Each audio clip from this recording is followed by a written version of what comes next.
Hello everyone, Galidorn back again, playing Raid Shadow Legends. Okay, so I had to make a quick follow-up video because And I need all of you to stop what you're doing and listen. I did make a mistake in my evaluation of the upcoming fusion. Oh, I knew he'd slip up sooner or later. And that is, I thought that it was a fragment. I thought you were going to get fragments of these, meld them together, and then fuse into Gretel. But it is a traditional full-on champion fusion where you win the rares, and then you rank and ascend the rares to fuse into the epic, and so on and so forth with the epics into the legendary fusion champion. So that makes it a whole lot less incentivizing. I'm an expert in namiology. I have not seen the schedule yet. I'm still intending to go through with the fusion, but like I said, it's not as set in stone anymore. So once I see the schedule, I don't believe it's come out yet, but once it does in my schedule evaluation, I'll see if there's anything funny going on that might make me want to stay away. And if so, then I'll rethink my decision and probably pull out of the fusion. Gretel is not that game-changing. She's easily skippable. I was just kind of doing it for the interest of Halloween, that's all. Okay, having said that, the main focus of this video is actually Hydra. You just made your second mistake, buddy. Now, Hydra class just reset today. However, for some reason, my clan didn't get in. I think it was because I had to let some players go for inactivity and a couple other players left.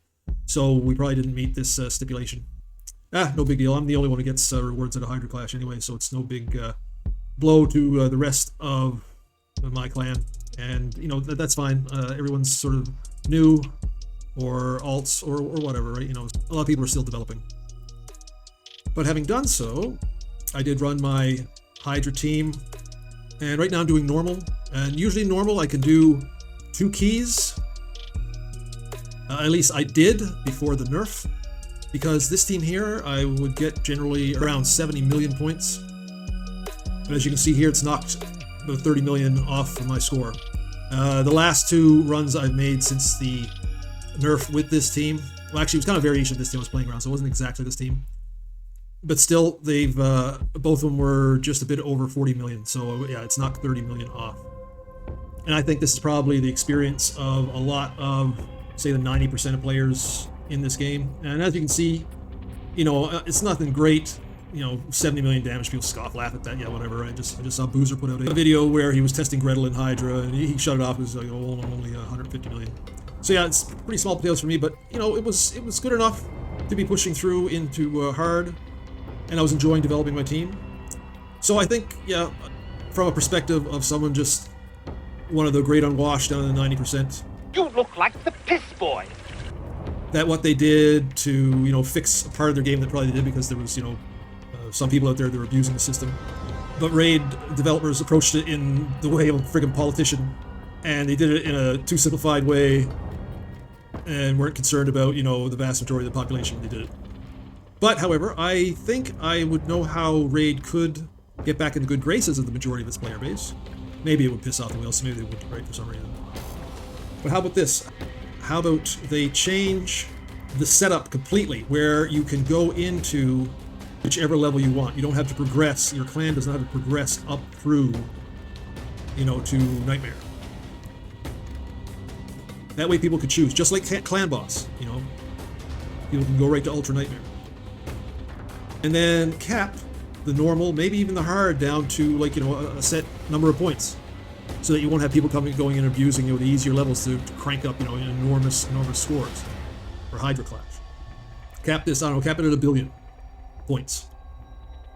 Cap this one at 1.5 billion, 2 billion points. You know, just put a cap on it to stop the abuse that would happen in this content. And then restore the lower levels, at least normal, to the state before that last buff to the Hydra. Then you would make the majority of your players content with Hydra once again. Okay, so anyway, just a short video, just acknowledge a mistake and make what I think is a pretty good suggestion regarding the Hydra. So anyway, my next video with the schedule analysis won't happen until the day after Halloween, because I think Plarium should have waited till, you know, the Halloween had passed and started this fusion on the Friday. because people should be with their families and their loved ones on times like this. So I'm not going to be doing anything in the game. There's too much to do with Halloween and my family and, you know, my son. It's going to be one of the last times I go out for Halloween with him. So I would advise everybody else to, yeah, just take Halloween off away from the game. Sorry, Plarium. All right. So having said that, everybody have a happy Halloween. Hope you enjoy it with the people you hold most dear. Hope Plarium takes my advice on Hydra. I mean, pretty sure that a lot of other people have said the same thing. It's not my idea only, probably, that's for sure. Hope everything else is well with you. And as always, guys, thanks for watching.